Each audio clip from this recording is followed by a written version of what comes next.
Data korban meninggal yakni ada Sri Indratmo Wijaya, 47 tahun, alamat Pati, Jawa Tengah.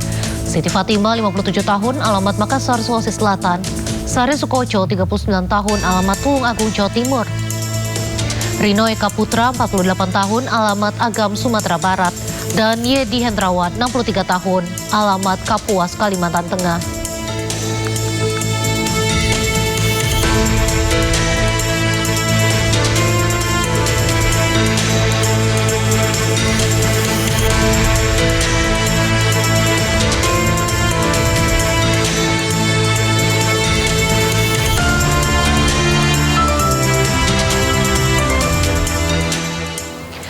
Sesuai peraturan, penumpang kapal motor penyeberangan Mutiara Sentosa II yang menjadi korban akan menerima santunan. Santunan yang diterima mulai dari 30 juta rupiah hingga 70 juta rupiah. Seluruh korban kapal terbakar KMP Mutiara Sentosa II akan menerima santunan dari PT Jasara Harja. Bagi korban meninggal dunia, ahli waris akan menerima santunan sebesar 75 juta rupiah. Untuk korban luka-luka akan menerima 37,5 juta rupiah. Sementara bagi korban yang dirawat di rumah sakit, biaya perawatan akan ditanggung sebesar 20 juta rupiah.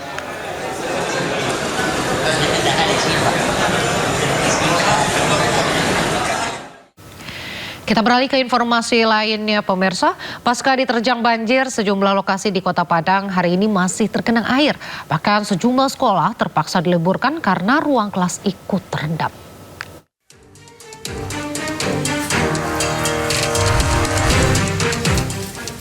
Beginilah kondisi di SDN 3 Rawang, Kecamatan Padang Selatan, Kota Padang, pasca diterjang banjir besar pada Senin kemarin.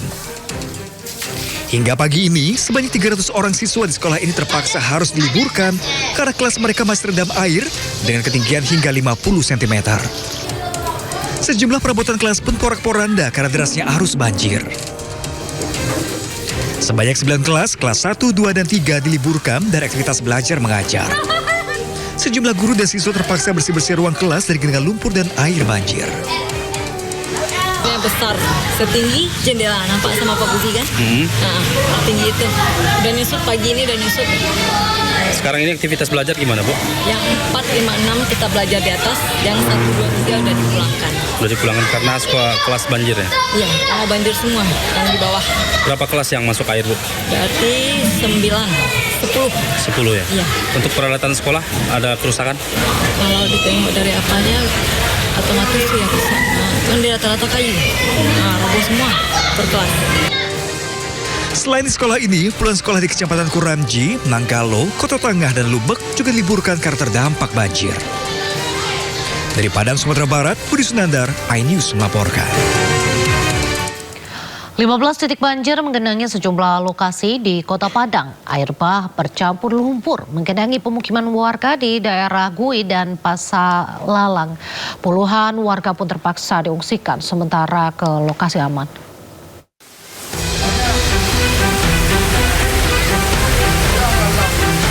Lima 15 titik banjir menggenangi sejumlah lokasi di Kota Padang, Sumatera Barat. Kecamatan Kuranji menjadi lokasi terparah. Selain berdekatan dengan sungai, jebolnya sejumlah tanggul membuat banjir di Kecamatan Kuranji kian tak terkendali. Akibatnya air bah bercampur lumpur menggenangi permukiman warga. Warga pun terpaksa mengungsi ke lokasi aman. Itu tiba-tiba dia datang dari arah ke atas, Pak. Air langsung mendadak, tiba-tiba besar. Langsung tanggul itu sudah tidak terkendali. Jebol ya? Jebol, artinya arah jebol ya sampai ke sawah ini. Selain di Kota Padang, banjir juga menerjang di sejumlah lokasi di Kabupaten Agam. Namun BPBD Provinsi Sumbar mencatat titik banjir yang paling banyak terdampak di Kota Padang. Parah saat ini adalah di Kota Padang ada 15 titik yang saat ini terendam banjir. Dan saat ini tim gabungan sedang melakukan upaya untuk evakuasi masyarakat yang terlibat di banjir. Sudah ada data korban, Pak, berapa yang dievakuasi gitu? Untuk sementara kita hari ini masih fokus pada penyelamatan untuk data berapa korban, kemudian di mana titik pengungsian kita belum termasuk juga data kerusakan akibat banjir ini. Belum dilaporkan adanya korban jiwa dalam peristiwa ini. Petugas masih melakukan pendataan dan mengevakuasi warga ke tempat yang aman. Dari Padang, Sumatera Barat, Budi Sunandar, iNews melaporkan. Wakil Gubernur Sumatera Barat Vasco Rusemi turun langsung dalam proses evakuasi warga terdampak banjir di Kota Padang. Dievakuasi dulu ke sini, bawa pakai yang non mesin. Pindah dulu ke sini, nanti biar itu dibawa ke sana. Jadi ini bisa jemput lagi ke sana. Di tengah genangan air yang mencapai dada orang dewasa, Wagub Vasco bersama personil Basarnas serta BPBD mengevakuasi warga terdampak banjir di kawasan Parak Bambu, Kecamatan Koto Tangah, Kota Padang pada Senin malam. Tingginya debit air di kawasan Parak Bambu membuat banyak warga terjebak di dalam rumah. Hingga Selasa dini hari, Wagub Vasco turun langsung memastikan seluruh warga dapat dievakuasi dengan selamat.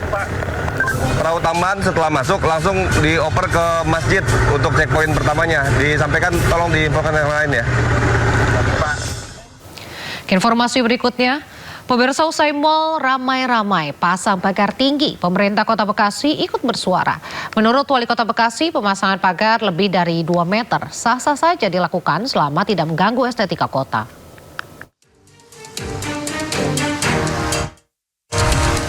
Pagar setinggi 2,5 meter masih menghiasi salah satu mal di Jalan Raya Pekayon Bekasi Selatan, Kota Bekasi, Jawa Barat. Pemasangan pagar ini sempat membuat heboh warga. Maka pemasangan pagar dirumorkan sebagai antisipasi keamanan sehingga akan mengganggu iklim investasi di sektor bisnis retail. Wali Kota Bekasi Tri Adianto Cahyono pun menyatakan bahwa sejauh ini kondisi keamanan Kota Bekasi kondusif. Karena bagian manapun juga, ya pagar itu juga bisa menjadi bagian estetika di dalam rangka untuk kota. Pak mau niru DKI nggak Pak? Kan dibongkar itu Pak, sekarang Pak dari Gubernur. Kan saya bilang statementnya, kalau bisa memberikan nilai estetika, kebaikan dan sebagainya. Kan kayaknya nggak normal gitu Pak, ukurannya Pak 2,5 meter gitu Pak. Ya kan yang penting tidak mengganggu cara pandang kita terhadap estetika yang mereka sudah berikan. Pemasangan pagar pun saat dilakukan asal tidak mengganggu estetika. Diketahui pemasangan pagar tinggi ini ramai di media sosial. Selain di Bekasi, pagar-pagar tinggi juga dipasang di Jakarta dan Surabaya. Dari Bekasi, Jawa Barat, Rahmat Hidayat, iNews melaporkan. Menyusul maraknya isu aksi massa, sejumlah pusat perbelanjaan di Jakarta sempat dipasang pagar tinggi. Polda Metro Jaya pun membentuk tim preventive strike untuk mengamankan ibu kota Jakarta.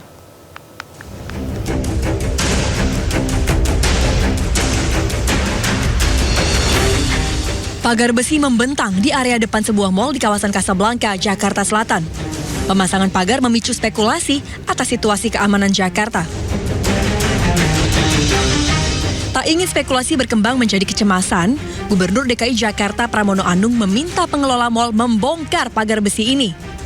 Pramono meminta pengelola tidak bersikap berlebihan dalam merespon situasi keamanan kota. Mungkin bagian dari kekhawatiran, tetapi nanti pada saatnya pasti saya akan minta untuk pagar-pagar itu dilepas kembali. Karena kekhawatiran yang berlebihan juga